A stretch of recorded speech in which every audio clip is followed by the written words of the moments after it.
The U.S. Treasury Department says Chinese hackers gained access to its computers in a state-sponsored cyber attack. A bank robbed and the thieves didn't even have to set foot in the building. It could be the biggest bank heist in history. Cyber attackers getting their hands on about $1 billion.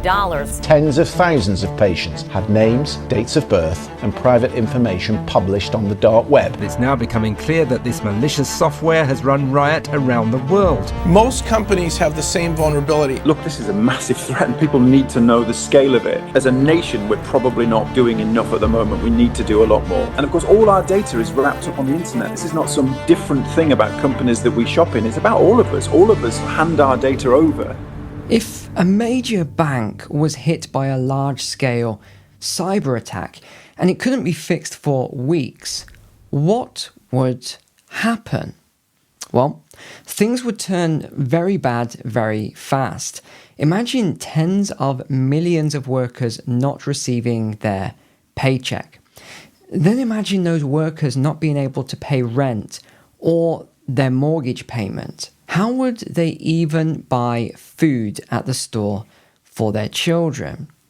And if you're thinking that cash would save the day, so would everybody else at exactly the same time. And besides, the ATMs wouldn't work even if they were full of cash. But that's just the tip of the iceberg, because stock markets would begin to crash faster than the Great Depression as people watch their pensions being wiped out. This kind of disruption would spread through the entire economy very quickly. Supermarkets rely on payment processors to keep goods moving and shelves stocked. Landlords depend on automated rent transfers to manage their finances and often to pay the mortgage payments that they have to pay.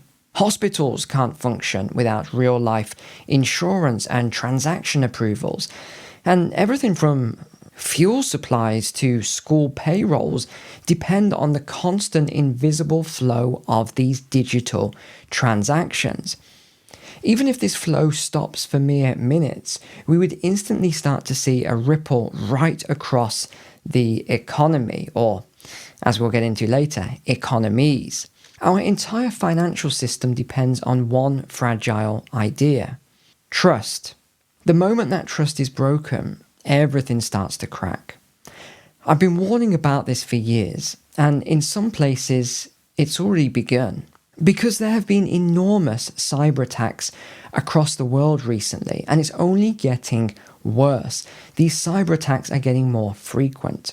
If you're getting value out of this video so far, please consider subscribing, and why not share this with a friend or family member? So how could a major cyber attack like this affect us then? Well, let me give you an example. In November of 2015, hackers used a malware called Black Energy to infiltrate Ukraine's power grid. That single attack knocked out electricity for nearly 250,000 people for up to 6 hours. In December 2016, they did it again, cutting off power to large parts of Kyiv. The group responsible, known as Sandworm, has been linked to Russia's military intelligence services. Then, in December 2023, the same group launched a devastating cyber attack on Kyivstar. This is Ukraine's main telecom provider. Mobile service and internet access were completely cut off for over 24 million users. Even air raid warning systems stopped functioning. This is the power or the worry we have around everything being digital. The entire country's communications network was collapsing in real time. In April 2024, Change Healthcare in the United States was crippled by incredibly sophisticated ransomware. For those who don't know, Change Healthcare is a company that is responsible for processing insurance claims, prescription verifications, and payments across hospitals and clinics nationwide. When the system went down, pharmacies couldn't verify medications, clinics couldn't submit claims, and doctors had to cancel very important procedures. In the end, the company was forced to pay $22 million to restore its systems, but the damage was already done. It rippled through the healthcare system thereafter. What about October 2023? A ransomware attack on the British Library destroyed nearly 600 gigabytes of archived catalogue data. This included historic metadata, catalogue records, and bibliographic entries. A lot of the data was lost permanently due to inadequate backups. It caused months of disruption, millions in losses, and a permanent blow to one of the UK's most respected institutions. These affected people's jobs, education, and medical care. Then, more recently, in June 2025, a report revealed that over 27% of UK businesses in particular had experienced a cyber attack in the previous 12 months. That was up from just 16% the year before. Many of these businesses reported being completely unprepared for extended downtime, so the effects were huge. Some were left fearing that just one more breach could push them over the edge, shutting them down for good. Marks & Spencer became one of the biggest casualties of this era.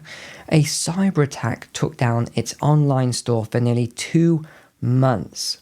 Clothing sales dropped by 20%, and customers couldn't order school uniforms, replacement workwear, or essential winter clothing. Harrods and the Co-op were also hit hard. Millions of customer records were compromised, and investigations were launched by the National Crime Agency. But here's the deeper threat. These companies store personal data. Names, addresses, payment details, email addresses, and more. When a giant like Marks & Spencer gets breached, it's almost a guarantee that their customers' personal data has been or will be compromised. That's the privacy and security of millions of people's records being stolen and potentially or usually hitting the dark web. And when your data gets exposed in these breaches, it spreads everywhere. Your name, your phone number, home address, online habits, they're all stored in these massive databases managed by data brokers. These brokers collect and sell personal information to advertisers, lead generators, and in some cases, people with far worse intentions. All of this happens without your knowledge or your consent. In 2025, this is a serious risk. This information can be used to craft phishing attacks, train AI to impersonate you, or build profiles that scammers use to target you or others more effectively. And the more exposed you are, the more vulnerable you become. So it is vital that the exposure is dealt with swiftly. I've put measures in place myself using a data removal service called Incogni, and Incogni have very kindly offered to sponsor today's video. I've been using Incogni for many years now because they remove that exposure by sending legal removal requests to hundreds, sometimes thousands of data brokers, forcing them to delete your personal information from their records. They even follow up with any companies that don't remove your complaints, and they keep scanning for new brokers that might have picked up your data later on. You don't have to deal with paperwork or chase anyone down. You just sign up once and Incogni quietly works in the background, gradually cutting off access to your data from the places you'll never see. This, ladies and gentlemen, is about protecting yourself in an age where your information is constantly being collected, sold, and misused. Most people don't even realize how widely their data is being shared until something goes horribly wrong. And by then, of course, it's usually too late. I've had several friends whose identity was stolen and then loans and credit cards were taken out in their name. Using a service like Incogni is one of the easiest, most practical steps you can take to protect your privacy in 2025. It gives you something we're all starting to lose, and that's control over our own information. And as always, I get an incredible preferential rate, which I pass on to you as my subscribers. If you use my link today below in the description, Incogni will give you 60% off a package. So go below and grab that amazing deal right now and get control again of your data. Now, this leads us back to one hard question then. What happens when the next major cyber attack doesn't hit a retailer or a hospital, but it hits a global bank? Here's a scenario of what could happen in real time. Hackers exploit an unknown vulnerability and slip into the bank's core systems. Once inside, AI-driven malware begins erasing logs, encrypting backups, and shutting down databases. Transactions freeze, payments stop, and the bank's mobile app crashes and ATMs display blank screens. At first, people think it's just a glitch or maintenance or a temporary online outage. But within 48 hours, ATMs are out of cash, online banking is still offline, and customer service teams can't explain what's going wrong. Customers, of course, would be locked out of their online accounts, unable to access balances, make payments, or withdraw funds. Yes, I am talking about you watching this right now. This would hit all of us all at once. By the end of the first week, customers would be standing in queues outside of branches, similar to what we saw with the 2008 crisis and Northern Rock, where it all collapsed. Businesses will have missed payrolls across the board, rent won't be paid, and the bank's share price would be falling sharply. Other banks would then quickly begin to feel the pressure as customers move funds, if they can even do that. There would be a huge loss of data as well, because if the data is encrypted or destroyed via ransomware, for example, the bank could lose critical information on customer accounts, loans, and transactions. This is where we would see a massive erosion of trust. Again, it's all about trust. And a domino effect of customers from every other major bank withdrawing funds from their accounts in fear of this happening to them. If everyone nationwide tried to withdraw their funds at once, this would be absolutely catastrophic. By week 2, small businesses would begin laying off workers. Supply chains would dramatically slow down, and credit card networks would see massive delays. Direct deposits will have completely failed at this point, and we would start seeing the government releasing statements, but they wouldn't be able to restore trust. Money hasn't now moved in 2 weeks by this point. If interbank lending freezes, this is where banks lose trust with each other, credit would dry up fast. This would hit businesses and customers alike. And this is where we could see a massive impact on interest rates, and central banks may be forced at this point to intervene by injecting liquidity or halting interest rate hikes to try and calm the markets. By the 3rd week, liquidity across the economy would dry up. Mortgage payments would have been missed, and loan applications would be frozen. This is where people would stop spending, resulting in a huge impact on the wider market. Small and medium enterprises would begin shutting down because they simply can't receive or pay out any funds. Even digital services like transportation apps, online hotel systems, and even food delivery would be shut down. Customers would then start converting their currency into crypto or physical assets like real money, gold and silver. So prices there would start to spike. At this point, governments would likely step in to inject emergency liquidity through the central bank, similar to what happened in 2008 during the financial crisis. But here's the problem. If the transaction systems, SWIFT, BACS, ACH, etc., are down, pumping cash into the system doesn't fix anything. The rails to move the currency are broken, and this could even spark extreme civil and political unrest as people take to the streets. And we've seen this kind of attack before. In June 2024, CDK Global, a software vendor serving thousands of car dealerships in the US was hit by a ransomware attack that caused major widespread loss. The attack, attributed to a group of cybercriminals known as Black Suit, led to the shutdown of CDK systems, affecting over 10,000 US car dealerships. The company took its systems offline to contain the attack, and restoration efforts began in the following days. Multiple sources indicated that CDK Global paid a $25 million ransom to the hackers to expedite the recovery and end the outage. But the damage was already done. By July 2nd, CDK reported that substantially all of the car dealerships it serves were back online. But the incident had significant financial implications, with estimates of over $1 billion in losses for the automotive industry.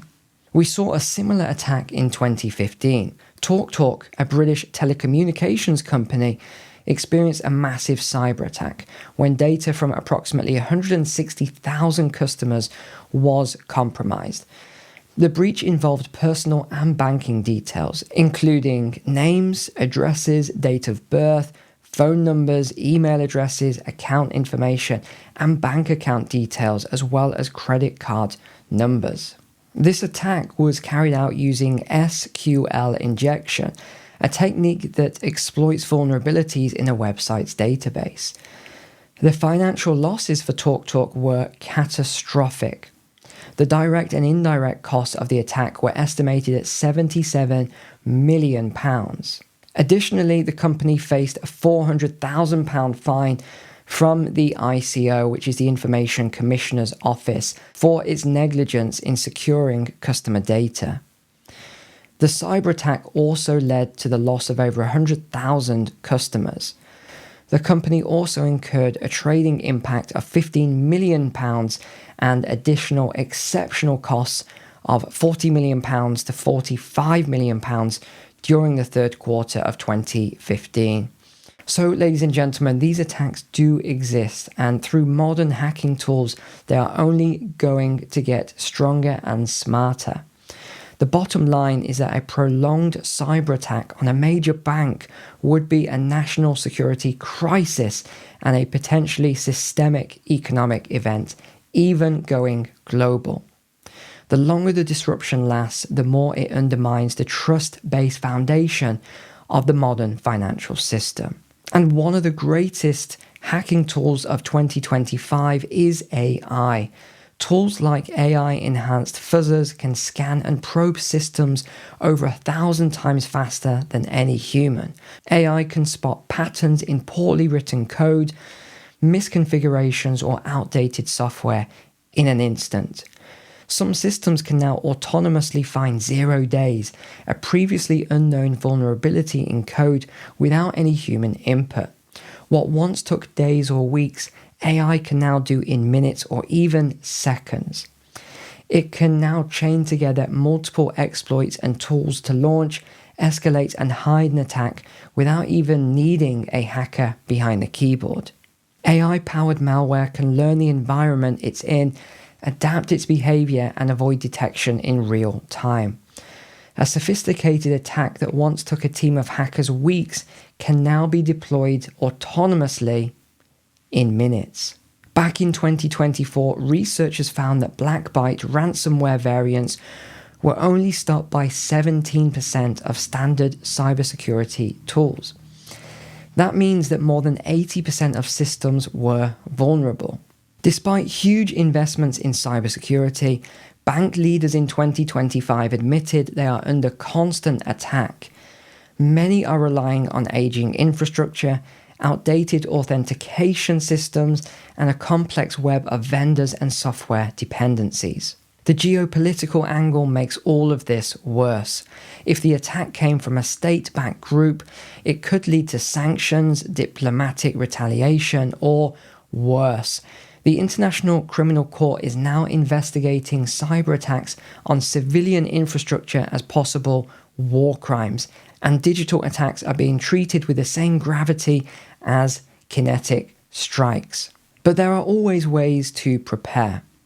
Banks can strengthen encryption, and they can adopt zero-trust architectures and run isolated backups. Governments can require more frequent audits, drills, and disclosure laws. But progress is slow at the moment, and institutions are not ready for a prolonged outage. Cybersecurity is now a pillar of national security and public stability.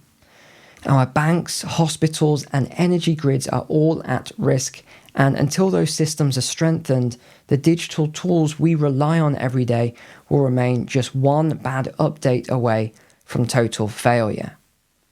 Ladies and gentlemen, the reality is we're heading into a future where the next major threat might not start with tanks or missiles, but with a line of code. And the next crisis might not come from inflation, unemployment, or housing, but from cyberspace.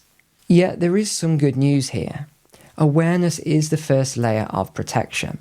The more we understand how these systems work, the more pressure we can put on institutions to take them seriously. So how do we protect ourselves then? Well, we really can't fully protect ourselves, but we can take simple steps to make it less easy for hackers to target us, such as with Incognito I mentioned earlier. So as always, thank you so much for watching, liking, and subscribing. Stay safe out there, and I'll see you in the next one. Check out the link below for Incognito. And apart from that, take care, God bless, and I'll see you on the next video.